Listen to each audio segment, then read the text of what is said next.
Welcome back to Backroom Talk. This season, we're bringing you behind-the-scenes conversations with awesome coaches who are shaping the future of fitness.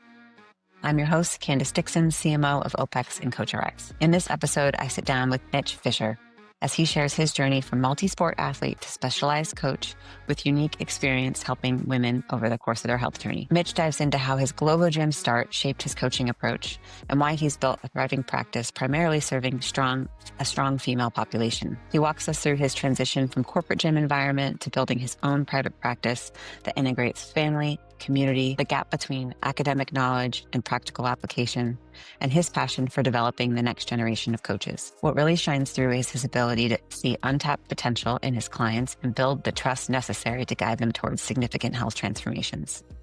Whether you're a career coach or thinking about coaching as your next move, this episode is packed with actionable insights. All right, let's jump into my chat with Mitch. How are you? It's been a while. I'm good. Yeah, really great. The business is booming. Broke a leg recently, quite literally. So, yeah. I saw that. Still I good. was going to ask you, how is the recovery process going? It's going well. I'm accelerating past what my surgeon is probably going to tell me on Wednesday, but I wasn't supposed to weight bear until this week, but I'm already walking around these last 2 weeks. Yeah, And everything it's been feels okay. Yeah, everything feels okay. I feel pretty accelerated with how conservative he wanted to be, but yeah. What actually happened? I was in jiu-jitsu and a young guy had my back standing up. So he was trying to drag me to the floor. I was trying to stop it by putting my foot back behind his legs, and his knee went through my calf to the mat and my foot was still connected and I was trying to drive up. So there was a big shearing force on the fibula that just popped it out, popped it in half. And then my syndesmosis exploded. So I have they call it a tightrope. So it's an artificial tendon that's all the way through my tibia and fibula, and then a screw that is anchoring the fibula to the tib now. So yeah, Wow. just a super fixated ankle now. Is this the first major injury that you've gone through, or? No, I'm kind of a mix of a bunch of injuries. The other major one that I had was back surgery back in 2017. Yeah. I had L5-S1 herniation to the point where I had drop foot on my left leg. So I couldn't pick my foot up off the ground. So I just had a microdiscectomy to get taken care of that. But that took me like 2 years of rehab to get back to, back squatting and deadlifting and that kind of stuff. So I've been telling people on the pain scale, this is like a 3 out of 10 comparatively to the back. Yeah. Injuries aside, or unless they're part of that story, I guess, how did you actually get into fitness in general and then decide to become a professional coach? What's the backstory? So I was in athletics all of the time. I was a multisport athlete here in Texas. They want you to play football and that's it. But I played everything I could. I was also been in martial arts my entire life. So when I was 4, got into martial arts pretty early, and pushed into leadership in that kind of youth sports atmosphere in high school. So I was like team captain, that kind of stuff. So that was my first exposure to trying to help others. And then when I was 12, before that, it's kind of a layered story. I got to be in a leadership position with karate as well, because I was transitioning from the kids class into the adult class, and my dad started. It's actually the longest running martial arts class of the organization now. It's in Lake Hills where we used to live. And he started me as like a junior instructor, and I took over that class eventually. So that was my first coaching martial arts. And then I just wanted to continue that feeling that I get from helping others achieve awesome things. And to me, that's the highest anxiety is martial arts, especially with kids. They're fearful of getting hit in the face, like anybody would be. But they have a purity to coaching kids. It's a purity there where it's really easy to get them to talk about how they're feeling and what's motivating them, that kind of stuff. So that kind of grounded me in why I help people is helping kids, and just kind of evolved into the general population I have now. Of that. So when you decided to start coaching martial arts, was there specific education that you went through to pursue that, or did that just sort of organically happen because of you practicing yourself and being mentored by coaches in the facility?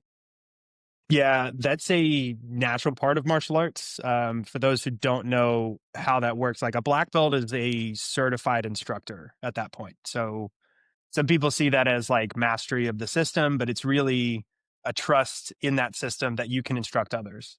So it's kind of an expectation. If you're on the road to getting black belt, that's the expectation that you're built in, like on that road, is that you're going to start coaching others. And I just fell And into give that back to naturally the because I community as wanted to part of that. perform. Exactly. Yeah, that's the whole point of a black belt, is to, hey, that guy knows what he's talking about. Let me go ask him how to do this.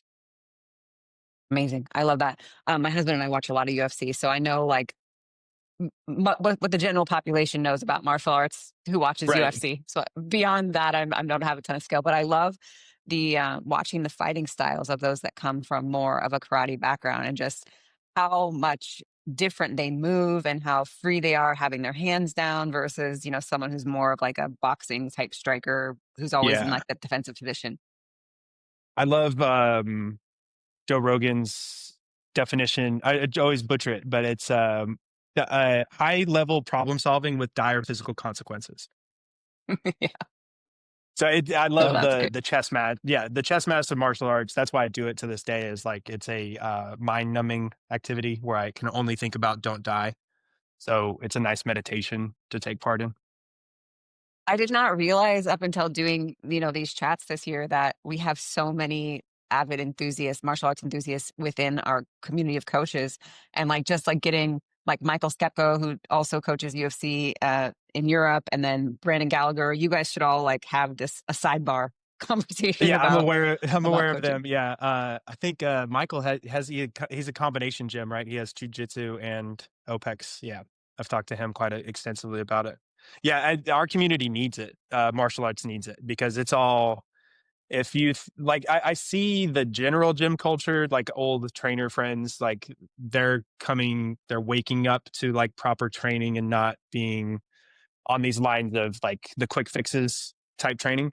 That is going to be really hard to pry out of martial arts training because it is so ingrained with like, oh, my grandfather did it this way type mentality of like cutting weight and, doing your strength and conditioning. And the level of training for professionals is insane. If you look at it on its face, it's very archaic and it's very just like off the seat of their pants. So we need a lot more OPEX influence in the martial arts for sure.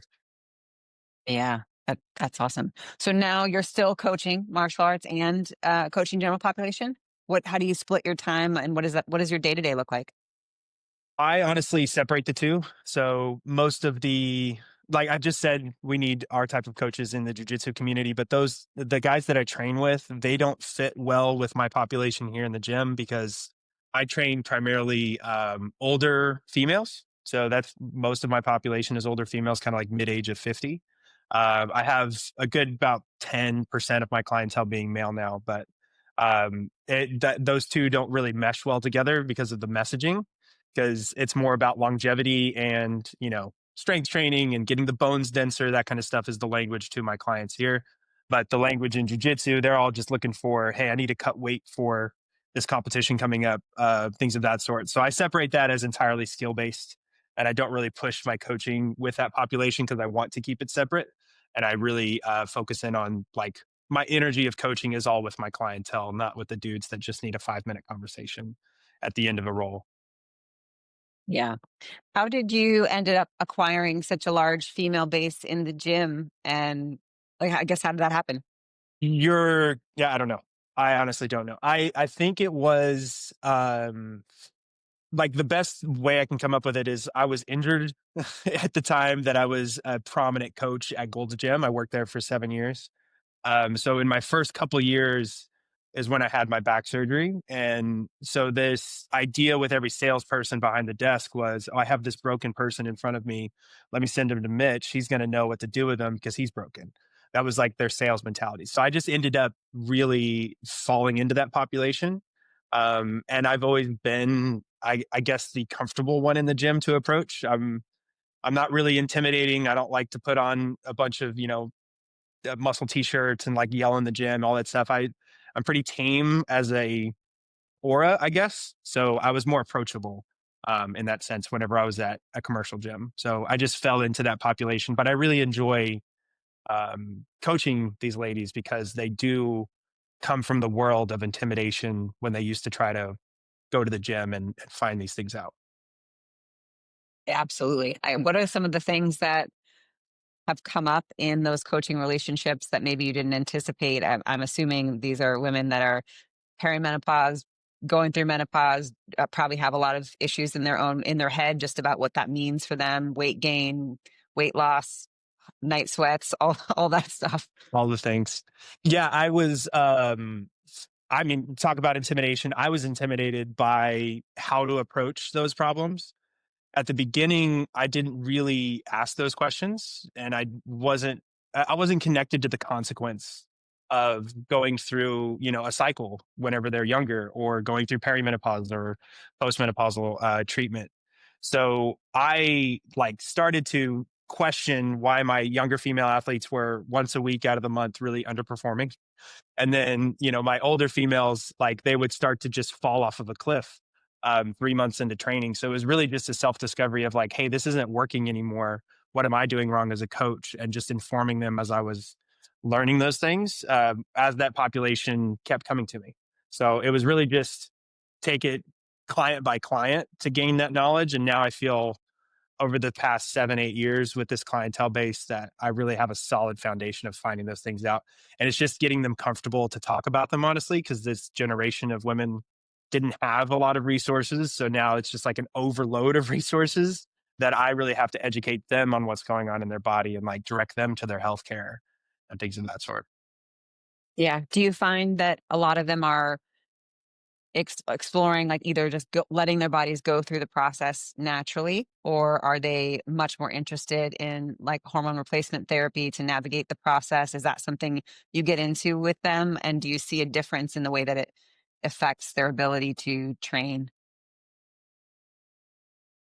I educate them on all of their options.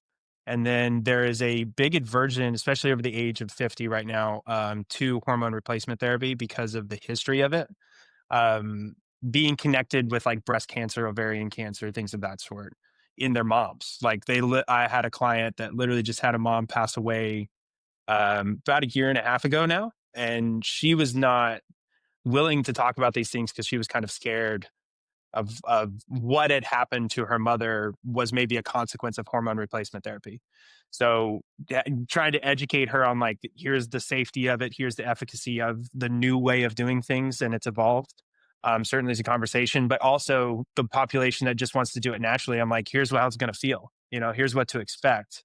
And they're completely fine with that as long as they have that expectation up front. Some of them hear it and go, well, tell me about those drugs I could take, because I tell them all of the side effects they're about to go through once they've been, going through perimenopause.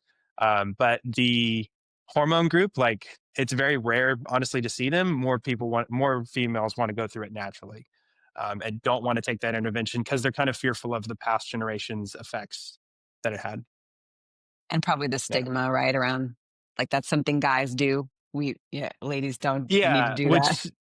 Which, yeah, I think should be, yeah. That I could go on about, yeah, testosterone replacement because some of the males that arrive in here, they instantly want to, hey, I want to get on TRT. I'm you need to sleep first and see how that fixes things. Yeah. Yeah. So a little Yeah. stigma.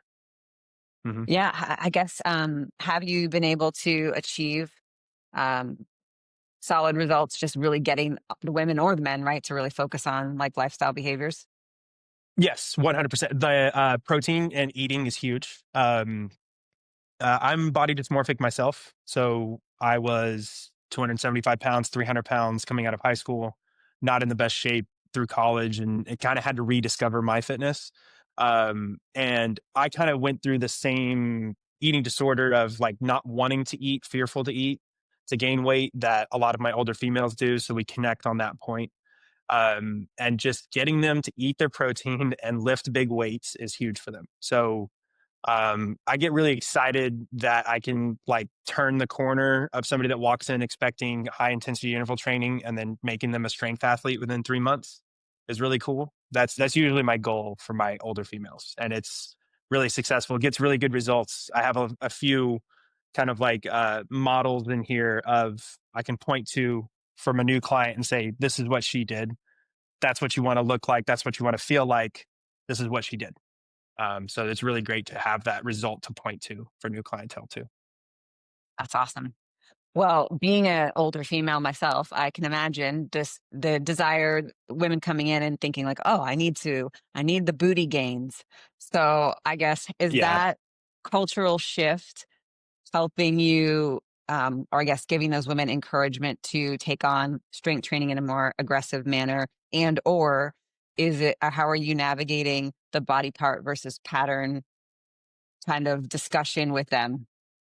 Right. I don't get a lot of like body aspiration. Like I don't get a lot of bodybuilding aspiration. It's more feeling aspiration. So that it's easy to connect somebody that looks great to feel great, right? But there's all these examples out there if you go into a commercial gym of people that look great but feel terrible. You know, I'm sure you know those women. Yeah. Um, so it's grounding it in how they feel versus how they look. So I all the time I do have a hard time with this, connecting with the females that come in looking to look great.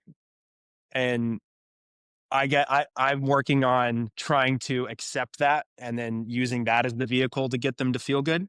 Um, but that's something I definitely work in because that's a population I don't see a lot. I see more, hey, I just want to feel better. I want to get rid of these hot flashes. I want to be able to manage my energy better kind of population. Yeah. I mean, gosh, that's a good sign. I mean, I guess though, what maturity wise, when you get to a place where you're 45 plus, you're less influenced by those kinds of trends. I was just more Yes. playfully like, are you hearing that kind of language coming from the female client of like, oh, we're going to do squats today. Yes, I get to like grow my glutes or Yeah. something. No, 100%. Yes. They are like gain focused. And that's what I love about it. Sometimes it takes convincing, but yeah, they're walking in with that mentality more and more, which is good to see. Yeah, that's awesome. When you were, I guess, transitioning from the Gold's Gym environment to your own practice, what were some of the biggest obstacles in that transition for you professionally? And I guess how did you attack overcoming them? Um, that like getting a community of coaches was my main uh like question is because I had a community of coaches. I was a leader at Gold's where I would certify new coaches. So I had this like great um, community that spread out between two cities, San Antonio and Austin. So my fear coming to work for myself was I'm not going to have a connection to coaches anymore. So that's why I went with OPEX as and like a mentor program to open this gym because I wanted that connection. That was my main obstacle where I was like, I still need that, but everything was in reverse where all the obstacles went away when I opened my own gym because the obstacle was sales revenue, sessions trained per week. All of those metrics were in the way of just really caring for the client and not worrying on the back. I mean, clearly you have to worry as a business owner on your money, but um, I was able to focus less on how many contracts I was signing in a week and more on how much results we were getting in a week. So that's been freeing of obstacles rather than more obstacles that were in my way for sure. Were you in a place where you could have taken your somewhat established book of clientele from that big box environment to your private facility, or did you have to start over? Kind of both. I did a group class there. You might be aware of a program called Gold's Fit with Gold's Gym. Have you seen that program? So that was the program that I certified for. So there was a vast amount of clients I talked to get, but only 10 of them came with me. So that was my starting base. Like I had to get 10 clients to make a rent in my first month. So like I just raced to that and then I just did a big sigh of relief, but I was able to bring that book of 10 clients over. I had about 30 at the time, so lost about 20 in the transition. Well, you're an OG on the OPEX side, and you've obviously gone through early phases of CCP and then Business Accelerator and the gyms program. I Mhm. guess when you were making that transition, I'm like, okay, I'm going to go on my own. I'm going to open this gym. I'm going to race to 10 clients. I mean, what was that process like? And what were the things that kept you up at night? Did you hesitate? Were you just like, I'm all in? I guess talk us through a little bit of that journey. I famously don't hesitate. I just jump in with both feet. So I've got this part of my personality that's like, I'll figure it out when I get there, but that sounds like a great idea. So that was the main drive, was this just sounds like a really great idea to get all those obstacles out of the way, like I said. And then it was a really easy decision because coming out of the CCP, I was like, it was kind of talking crap about the state of fitness in the beginning of it, which I really connected with because I was in it. And then, yeah, no hesitation, just ran and went in. The fears, though, were really unique because in 2021, when I opened, we were in a housing market that was crazy. If you remember 2021, like low interest rates were all over the place, but houses were being sold quickly because everybody's moving back and forth different states. And so we sold a house and bought a house, had a baby, and started a business all in the same year.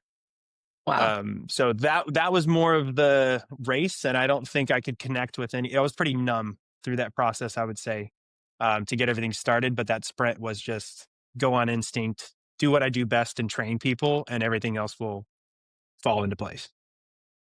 Yeah. Has your family have you incorporated them as a part of the business at all, or do you keep things kind of separate? What's that like for you? No, we're probably way too integrated here. My son and wife just left for their workout. I think my mom's still finishing up here, hers on the floor right now. But that was the kind of basis on day one, is how corporate gym powers will kind of separate your ability to really be with your family, especially as a coach.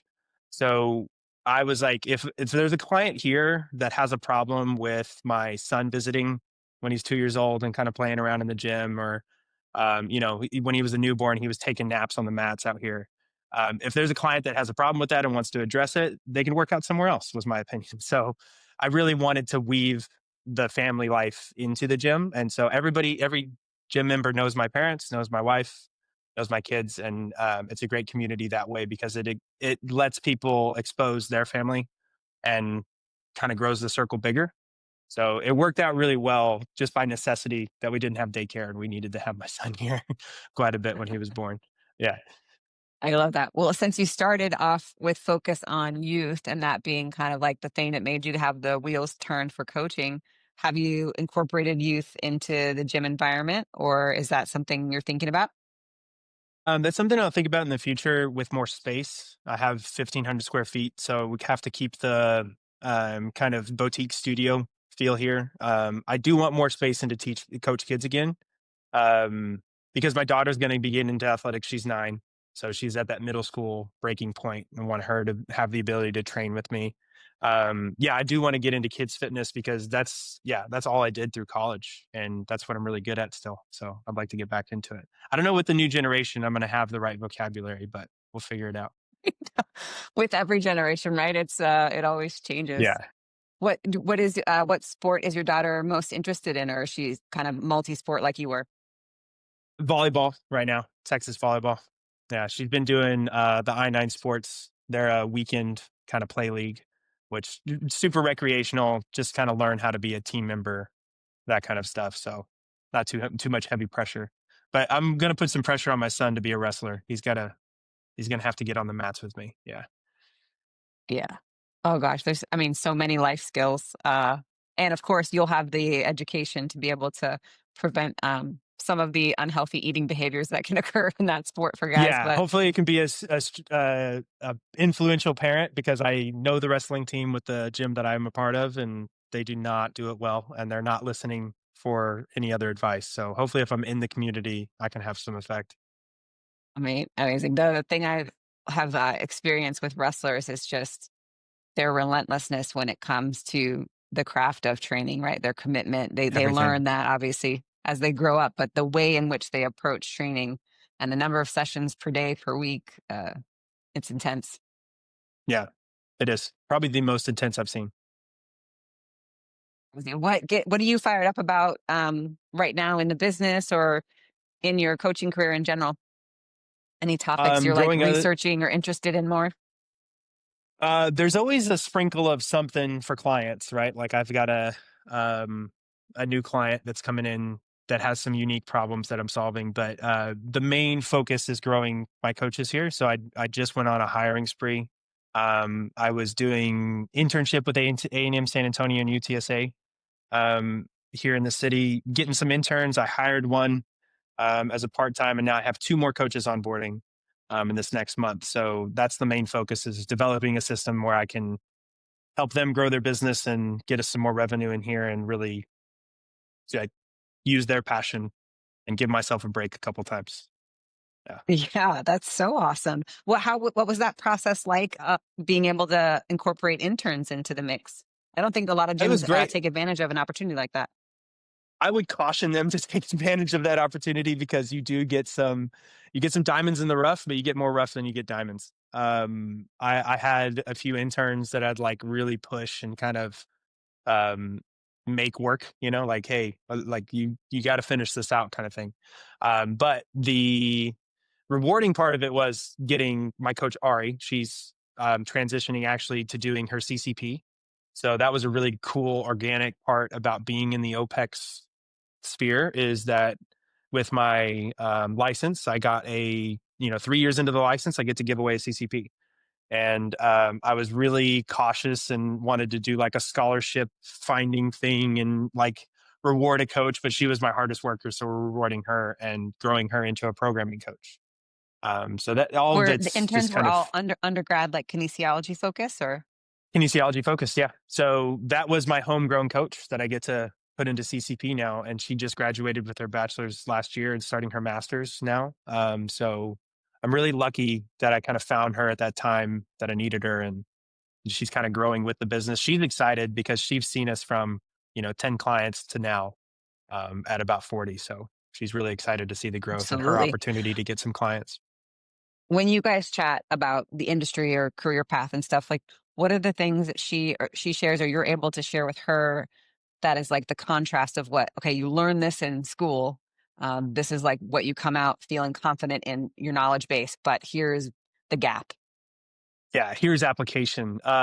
It's more, yeah, like it's just showing her the contrast of school, in my view, especially when you go for kinesiology degree, is finding out how to find truth in the sphere, right? It's not necessarily that you're finding out truth.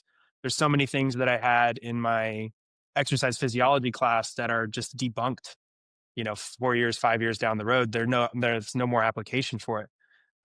So just pointing out that you didn't really learn everything you needed to know. You did know how to find the answer, though, and you're a professional at finding the answer.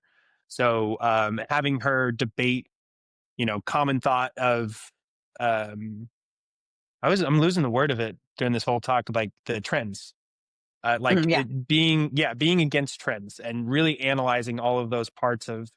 She's heavily influenced by that because she's just coming out of school, and like all these trendy things seem like body hacks, right? So they seem really, something that she should glue onto and prescribe her clients. But I'm really just pushing the debate every time and helping her use her knowledge from college to break down like what's actually true and applicable to your clientele that you see every day in here. And that's helping her form a better shape of what like her direction in fitness is going to be. So she wants to be like awesome. wellness. Yeah. Not necessarily like a bodybuilder or anything. She wants to help people with wellness. Yeah, so more like longevity, health focused. Amazing. Does the new or the interns that are come have that you've worked with, or her in particular, obviously focused on kinesiology from a study perspective, but do they also have interest in the nutrition side of things and learning and growing there? I know it's hard to probably find programs that combine both, in the formal sense, but are they all interested in Yeah. pursuing that as well and becoming more well-rounded? Yes. I'd say that's the biggest knowledge gap coming out of college is the nutrition side. Yeah, just how to apply any of it, because again, trends, you just fall into an easy thing to give your client. Um, yeah, they're most interested in nutrition, but kind of have nowhere to point them other than standing on the shoulders of giants, try to find like what's the precision nutrition, things of that sort. They're a little pricey and kind of out of their range, especially coming out of college, but just reps with me kind of fill in that gap. Yeah. Yeah. And I mean, because you did that at Golds and were able to like mentor other coaches, this process of you hiring coaches and then building whatever learning program you want to build for your facility probably comes second nature, right?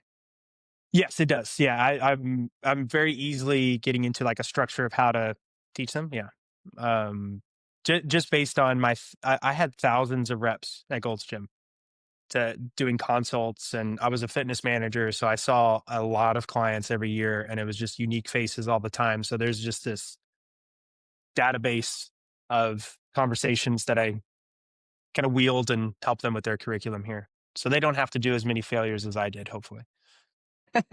No, that's awesome. Are you also doing remote out of the gym or do you incorporate like a technology solution to be able to serve clients when they're outside the gym as well? How does that process work? I prefer in gym. I do have some remote clients. I'm very blatant whenever I'm talking to new clients about that I prefer to see you, prefer to work with you in person. I do have some, like if they fit into immediate, intermediate, or advanced clientele, I will do fully remote, but it's rare. I have like probably 2 clients, but the main thing that we use the technology for is to just when they're on vacation. My number one staple is like as soon as you get there, the first task is just give me a short video of your equipment available to you, and then I just adjust your workout on the fly after I get that video. That's awesome. Are you also like prescribing like lifestyle components that way for outside of the gym behaviors, or is that just more conversation and casual when you're with them in That's person more and common. asking them to That's work why on I those love in behaviors? person. Yeah, that's why. Sorry to cut you off. That I love in person for that reason is because there's a daily check for every time that I see them. I do for my remote clients prescribe lifestyle so we can check them in on like a daily or every other day basis of like calorie tracking, walking, basic stuff. But I have used CoachRx as like a little note system. As I double check workouts through the day, I'm always popping into that last consultation that we had just to have a few items like, hey, I need to address this today. And I'll even, now that I have coaches working for me, just shoot them notes like, hey, these clients are on the floor, ask them these questions, check in with this. And it's a much more organic way to do it. It feels kind of canned, especially if I'm seeing them to then ask them and like on a app. Yeah, I'd rather just ask them in person. Yeah. No, that makes a lot of sense. Is there an OPEX framework or principle or James ism that's like stuck with you over the years that you commonly refer back to or just like hold dearly? I No, sorry, I went on a rant one time. It was famous at one of the manager meetings that we were signing a Gymshark deal for with Gold's Gym. That was going to cost, I think it was like 5 grand per location for them to put it on their operating budget to have this stack of shirts that they wanted to brand out with golds on it and Gymshark collabing. And I lost it in a management meeting because they just cut my floor budget by like $500. And I was arguing for $500 more to send my coaches out onto the floor to get like clientele and actually help people. But no, in that meeting, I realized, oh, they've been cutting budgets everywhere to do this stupid Gymshark deal. And so I go from that conversation the week before to James saying we sell fitness, not t-shirts. And I was just like, yes, just like double fist pump. Let's go. Yeah. Tired of this BS kind of attitude. yeah. I mean, although there were so many good lessons learned, like you said, you got the reps in, you learned a lot of what frustrated you about the career, what you wanted to do different, obviously led you to where you are today. Um, Yeah. I guess outside of that, are there any other big takeaways or would you encourage a new coach to start in that environment today? Glad you asked because that's what I do tag on all the time when I rant about it is that I probably overstayed my welcome at a commercial gym as a coach. But if anybody approaches me for a job as they're a beginning coach, they just got their certification, they haven't had clientele yet, until I'm not hiring you here. You don't have the experience. Go to a Gold's Gym, go to an LA Fitness, and just get thousands of reps like I did because it is the best benefit of those commercial gyms. And like, it's a benefit for the populace that works out there too. I don't want to just talk crap about them and leave, but like, it is a big positive force in fitness to have those huge gyms. And it's a positive force for new coaches, but I do think you outgrow your stay And once you've gotten your reps and you've gotten your experience, it's time to move on. And I probably went too late. That's why I'm Makes jaded sense. about it. Yeah. What are there anything that any podcasts or go to YouTube channels or places that you're gathering research, like when it comes time for you to be consuming knowledge? I know you're OPEX, you're a lifelong learner. So as you're learning, like what are your go-to sources of late? And is there anything worth everyone else checking out? Of late, I really like Peter Attia's new book, Outlive. Kind of like flip back and forth like a textbook on that one. And then there's a great book, Why We Sleep by I think Matthew Walker. Those are like my two books that I keep going back to in this last year. I just keep refreshing. But podcasts, I love Andrew Huberman. He has really great sits downs. Dr. Stacy Sims. Have you seen her Heard of it. podcast with him? Best podcast for my older females. I send it to every one of them because she is just a laser focused savant on older female training. And I've probably listened to that podcast alone like 3 times, but the Huberman podcast is really great because he's got some great objective science on there. Also, Found My Fitness, what's her name? Dr. Rhonda Patrick. She is fantastic on the supplement side. She does a lot of, she does her own clinical research.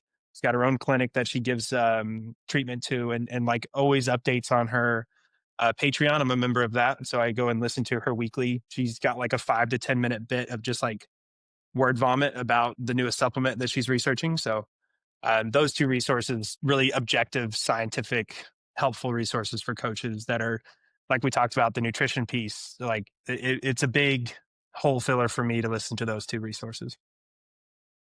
That's awesome. Those are great ones. I don't know if Dr. Gabrielle Lyons has also been like really going down the strength resistance training for longevity in the older female demographic as well. Gabrielle Lyons. Yeah. Okay. She's got a good podcast too and a couple of books. So just in case that's helpful, I always love having that exchange with you guys because I feel like every time I pick up a new podcast to check out, and I'm the person who's like, as I'm getting my walks in, listen and learn, walk and learn. Yeah. Yeah. I do workout podcasts and some people think I'm crazy that I don't listen to music. Like, just want to keep learning. Yeah. So next for you, now that you're able to be weight bearing on the leg, is just to slowly reintroduce movement back in, or what will the rest of that recovery process look like for you? I trust the professionals. I did say that I walked on it early, but I've got a PT that I'm going to be going to see that I refer a lot of clients to. He's actually a performance therapist, so he's really nerdy about all these kind of injuries because he loves to see like reconstructed ankles from the football season and what they did to like with professionals. So he's really on point with that. And then I have my coach Michael Ban. He's been an OPEX staple around. Yeah, he coaches me remotely. So I just kind of leave it up to that programming and just kind of reincorporate all my lower body stuff as they see fit. Because if I choose, I Mitch, how usually many choose years wrong. have you guys been working together? It's probably getting close to a year now with Michael and I. Yeah. Who were you working with before that? I actually signed up with Georgia Smith because I had met her. Yeah, her and her husband took me to their jiu-jitsu gym when I came to Arizona. Yeah, so I just really liked like she was incorporated as a jiu-jitsu athlete and an OPEX coach, and I needed an OPEX coach, so I was like, hey, let's do something. But Georgia went off to Australia again, so I got pushed to Michael, and Michael's been great. He's a really great resource. I can even talk to him about my clientele. Usually, we're talking about my clientele rather than myself during our consults, but that's why I got him. Yeah, the network is just so awesome to be able to have that duality of the relationship where it's like, yeah, we're here to talk about your fitness, but also you're a coach and our lives are part of our health. So let's all help each other. It's really great to find. And I'm hoping we can create even more synergy like that with all of the ambassadors because the 45 of you guys are just phenomenal. Yeah, I agree.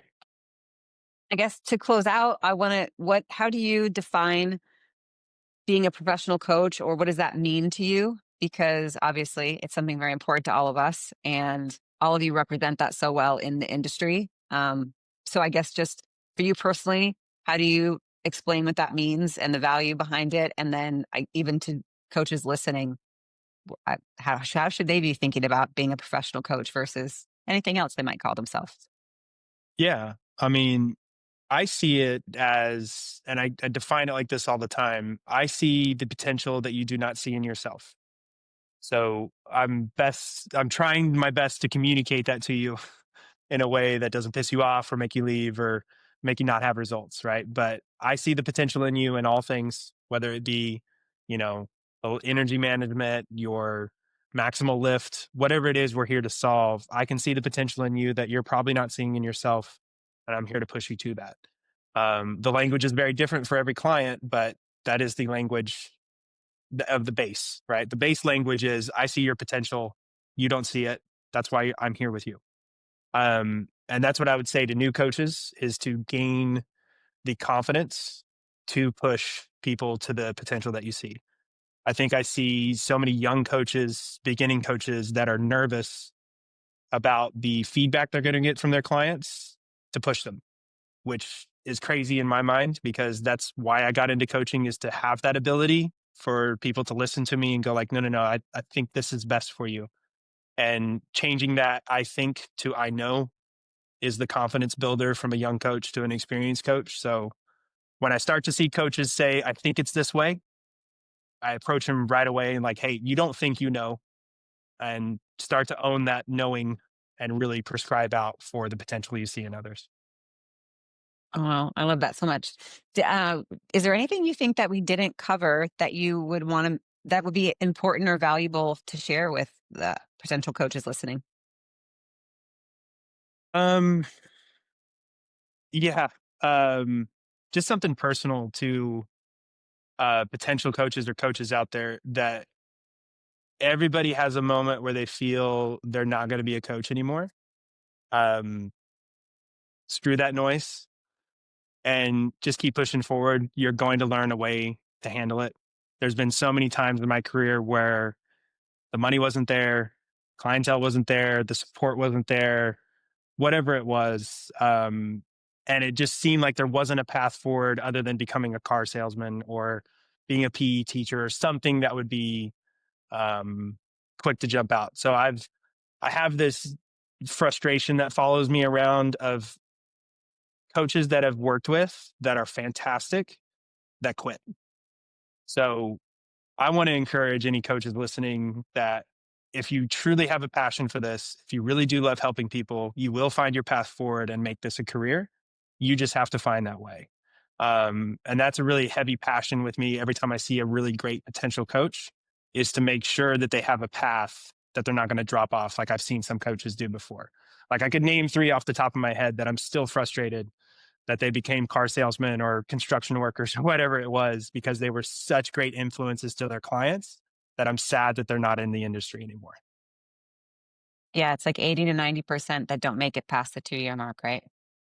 Yeah, which yeah, great potential wasted. There is a path forward. It's just harder than most career paths, and I think we know that being through it. Find your resources and push forward. If you're truly passionate, reach out, and I'm always available. If you need my contact information, like I love to help aspiring coaches. I do it for free. I want more clients to be impacted by great coaches because I can't coach everybody. So we need some better coaches out there.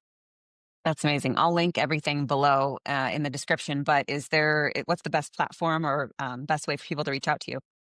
Instagram and email. I think they're both linked on my Instagram at Coach Fish, Fisch. That's my last name. Always been called Fish my entire life up until I got a real job. But yeah, Coach Fish on Instagram. Amazing. Thank you so much for spending time with me. And I'm hopeful that your recovery goes smooth from here on out and that things are awesome. But good luck with the gym and the family. And I love that you've been able to incorporate it all. And just thank you for being such an awesome example of what it means to be a pro coach and representing us so well out in the market. Yeah. Yeah. And thanks for doing this. The ambassador program's been awesome so far. Yeah. And look forward to the future. Likewise.